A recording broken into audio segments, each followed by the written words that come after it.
तो ये थी आज के 10 सबसे बड़ी और महत्वपूर्ण खबरें। अगर आपने अभी तक वीडियो को लाइक और शेयर नहीं किया है तो जरूर कर दें। इससे हमें आपके लिए वीडियो बनाने में मोटिवेशन मिलता है।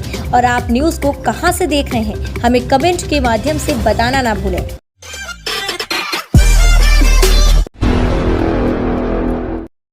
यूपी में बीजेपी की मुश्किलें बढ़ाएंगे नीतीश कुमार। चुनाव को लेकर जेडीयू ने किया ये ऐलान। देश में अगले साल शुरुआत में 5 राज्यों में एक साथ विधानसभा चुनाव हो रहे हैं, लेकिन सभी की निगाहें उत्तर प्रदेश के चुनाव पर हैं। सत्ताधारी बीजेपी से लेकर सपा, बसपा और कांग्रेस ही नहीं, बल्कि बिहार में राजनीति का आधार रखने वाली सियासी पार्टियां भी यूपी के चुनाव मैदान में उतरने का दम भर रही हैं। इसी कड़ी में पूर्व केंद्रीय मंत्री, जदयू संसदीय बोर्ड के अध्यक्ष एवं बिहार विधानसभा परिषद सदस्य उपेंद्र कुशवाहा ने कहा कि जनता दल यूनाइटेड किसी भी हाल में उत्तर प्रदेश में आगामी विधानसभा चुनाव लड़ेगी।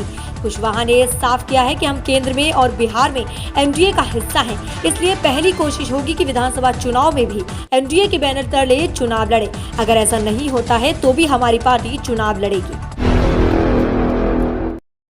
खुशखबरी, ग्रेटर नोएडा के प्राइमरी ट्रीटमेंट प्लांट तक पहुंचा गंगाजल। अब घरों में पहुंचाने की तैयारी। ग्रेटर नोएडा 10 सालों का इंतजार अब खत्म होने वाला है। बहुत जल्द ही ग्रेटर नोएडा में लोगों के घरों तक गंगाजल पहुंचने वाला है।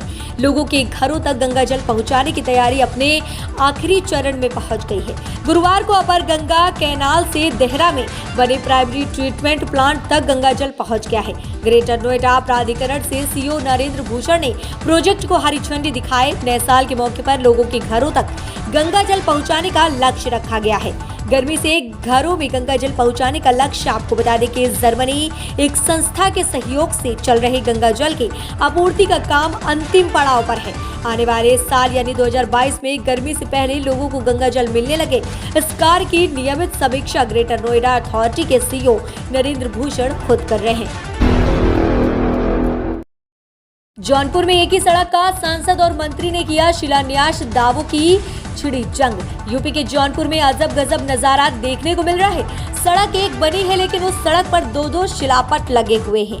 2 अलग अलग जनप्रतिनिधियों के नाम से लगे शिलापट के कारण क्षेत्र की जनता हैरत में है। लोगों को ये समझ नहीं आ रहा है कि आखिर सड़क बनवाई किसने है। एक तरफ बीजेपी के राज्य मंत्री गिरीश चंद्र यादव का नाम है, तो दूसरी तरफ बसपा के सांसद श्याम सिंह यादव का नाम। दोनों अपना अपना दावा कर रहे हैं। जानकारी के मुताबिक जौनपुर के बसपा सांसद ने एक सड़क का शिलान्यास किया। सड़क की लंबाई कुल 5.9 किलोमीटर है, जिसकी कार्यदायी संस्था ग्रामीण अभियंत्रण विभाग है। इन युवाओं को स्मार्टफोन और टैबलेट देगी योगी सरकार, जाने कैसे किया जाएगा चयन। योगी सरकार प्रदेश के युवाओं और छात्रों को नई टेक्नोलॉजी से जोड़ने और उन्हें स्मार्ट बनाने की तैयारी शुरू कर दी है। प्रदेश सरकार ने करीब 68 लाख युवाओं को फ्री में स्मार्टफोन और टैबलेट देने की योजना को मंजूरी दे दी है। अब जल्द ही इसकी प्रक्रिया शुरू की जाएगी। मीडिया रिपोर्ट्स के अनुसार 3000 करोड़ रुपए की लागत वाले इस योजना का लाभ प्रदेश के polytechnic, medical education, paramedical, UG, PC, B Tech और कौशल विकास मिशन का प्रशिक्षण देने वाले अभ्यर्थियों को मिलेगा। लखीमपुर की घटना से कांग्रेसियों में भरा जोश। प्रियंका की रैली में 1 लाख की भीड़ जुटाने का दावा। अभिषेक कुमार झा वाराणसी यूपी विधानसभा चुनाव को लेकर कांग्रेस महासचिव वाराणसी में प्रतिज्ञा रैली करने वाली है। 10 अक्टूबर को रोहानिया विधानसभा के जगतपुर डिग्री कॉलेज मैदान में रैली होगी। इसे सफल बनाने के लिए वाराणसी के 7 आसपास के जिलों के पदाधिकारियों को भी भीड़ जुटाने का निर्देश दिया गया है। लखीमपुर हिंसा के बाद जिस तरह प्रियंका गांधी ने सक्रियता दिखाई है, उसी कांग्रेस कार्यकर्ताओं में जबरदस्त उत्साह देखने को मिल रहा है। तो उत्तर प्रदेश में कांग्रेस के लिए इसे एक बड़ी घटना के रूप में देख रहे हैं। लखीमपुर में 4 किसानों की मौत के बाद प्रियंका गांधी समेत विपक्ष को भाजपा को घेरने के लिए एक बड़ा मुद्दा मिल गया है। देश के सभी विपक्षी नेता लखीमपुर में मृतक के परिजनों से मिलने के लिए जाना चाहते थे, लेकिन सबसे ज्यादा चर्चा में प्रियंका गांधी ही रही। प्रधानमंत्री नरेंद्र मोदी ने एयरफोर्स डे पर दी बधाई, बोले साहस और परिश्रम का नाम वायु सेना। प्रधानमंत्री नरेंद्र मोदी ने आज एयरफोर्स डे के मौके पर तमाम योद्धाओं और उनके परिवार को इसकी बधाई दी है। प्रधानमंत्री ने कहा कि भारतीय वायुसेना परिश्रम और व्यावसायिकता का पर्याय है। उन्होंने चुनौतियों के समय में देश की रक्षा करने और अपने मानवीय भावना के माध्यम से खुद की एक अलग पहचान स्थापित की है। आपको बता दें कि आज ही के दिन 1932 को भारतीय वायुसेना की स्थापना की गई थी, जिसकी वजह से हर साल 8 अक्टूबर को वायुसेना दिवस मनाया जाता है। हालांकि स्वतंत्रता से पहले वायुसेना को रॉयल इंडियन फोर्स के नाम से जाना जाता था, लेकिन 1947 के बाद रॉयल शब्द को हटा दिया गया और इंडियन एयरफोर्स कर दिया गया। भाजपा किसान मोर्चा के प्रदेश अध्यक्ष बोले, मोदी और योगी सरकार किसानों के हित में कार्य कर रही है। भारतीय जनता पार्टी किसान मोर्चा के प्रदेश अध्यक्ष कामेश्वर सिंह प्रयागराज में आगमन हुआ। केंद्र और राज्य की सरकारें किसानों के विकास के लिए नई नई तकनीकों के माध्यम से दिशा और दशा बदलकर कृषि प्रधान देश की प्रथम पायदान पर लाना चाहती है। जितना कार्य और सुविधा किसानों के लिए हमारी सरकारों ने किया है और निरंतर कर रही है, वह यदि विगत सरकारों ने किया होता तो आज अन्य देवता और उसका परिवार संपन्न और खुशहाल होता। भाजपा किसान मोर्चा के प्रदेश अध्यक्ष के यमुना पार में प्रथम आगमन पर जिला अध्यक्ष अरुण सिंह ने पप्पू द्वारा मिर्जापुर की सीमा पर पाली में जोरदार स्वागत किया गया।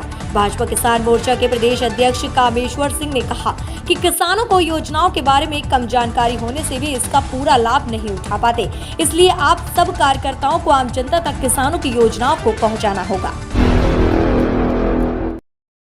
आज यूपी के प्रभारी संजय सिंह ने बोले, मारो और मुआवजा दो की नीति पर चल रही सरकार।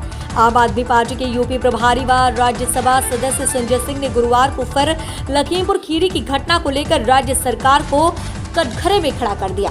उन्होंने आरोप लगाया है कि मारो व मुआवजा दो की नीति पर सरकार चल रही है। केंद्रीय गृह राज्य मंत्री अजय मिश्रा को अभी तक बर्खास्त नहीं किया गया और उनके बेटे आशीष मिश्रा की गिरफ्तारी नहीं हुई। खुद सुप्रीम कोर्ट ने मंत्री के बेटे को गिरफ्तार न किए जाने पर जवाब तलब किया। आपके प्रदेश कार्यालय में पत्रकारों से बातचीत में संजय सिंह ने कहा कि इतनी दुखद घटना पर शोक जताने के लिए प्रधानमंत्री के पास समय नहीं है, लेकिन वह अमृत महोत्सव मनाने लखनऊ पहुंच जाते हैं। लखीमपुर पहुंचे सपा अध्यक्ष अखिलेश यादव बोले, अत्याचार करने में अंग्रेजों से भी आगे है भाजपा सरकार। सपा के राष्ट्रीय अध्यक्ष एवं पूर्व मुख्यमंत्री अखिलेश यादव ने पार्टी के अन्य नेताओं के साथ चौखड़ा फर्म पहुंचकर तिकुनिया कांड में मृतक किसान लवप्रीत के परिवारजन से मिलकर शोक संवेदनाएं व्यक्त की। उन्होंने परिवार के लोगों को ढांढस भी बंधाया कि वह न्याय पाने की लड़ाई में अकेले नहीं हैं। उनके साथ समाजवादी पार्टी अंत तक साथ रहेगी। अखिलेश यादव का काफिला दोपहर बाद सड़क मार्ग से चौखड़ा फार्म पहुंचा और सीधे लवप्रीत के घर जाकर परिवारजन से मुलाकात की। करीब आधे घंटे तक वह लवप्रीत के घर पर रहे और उसके माता पिता व भाई बहनों से मिलकर अपनी संवेदनाएं जताई। चुनावी राज्यों में राजनीतिक तापमान अब गर्म होने लगा है। ऐसे माहौल में एबीपी न्यूज ने सी वोटर सर्वे के अनुसार चुनावी राज्यों का मूड जानने की कोशिश की है। राजनीतिक गोटियां हर कैंप अपने हिसाब से सेट करने में लगा हुआ है। क्या कहती है यूपी की जनता, किसको मिल रहे हैं कितनी सीटें, आइए जानते हैं। बात करते हैं समाजवादी पार्टी की, तो एबीपी के अनुसार आज समाजवादी पार्टी के पास है 220 सीटें। बात करते हैं बीजेपी की, तो बीजेपी को मिल रही हैं 135 सीटें। वहीं बात करते हैं अब बहुजन समाज पार्टी की, तो बहुजन समाज पार्टी के हिस्से में आ रही हैं 30 सीटें और कांग्रेस के हिस्से में यहां पर मिल रही हैं 18 सीटें। एबीपी के अनुसार सबसे ज्यादा सीटें समाजवादी पार्टी के हिस्से में आ रही हैं। ऐसा लग रहा है कि इस बार समाजवादी पार्टी अपनी सरकार बना सकती है। आपको क्या लगता है कि कौन सी पार्टी इस बार अपनी सरकार बना पाएगी? हमें कमेंट के माध्यम से अपनी राय देना बिल्कुल ना भूलें। तो ये थी आज के 10 सबसे बड़ी और महत्वपूर्ण खबरें। अगर आपने अभी तक वीडियो को लाइक और शेयर नहीं किया है तो जरूर कर दें। इससे हमें आपके लिए वीडियो बनाने में मोटिवेशन मिलता है। और आप न्यूज़ को कहां से देख रहे हैं हमें कमेंट के माध्यम से बताना ना भूलें।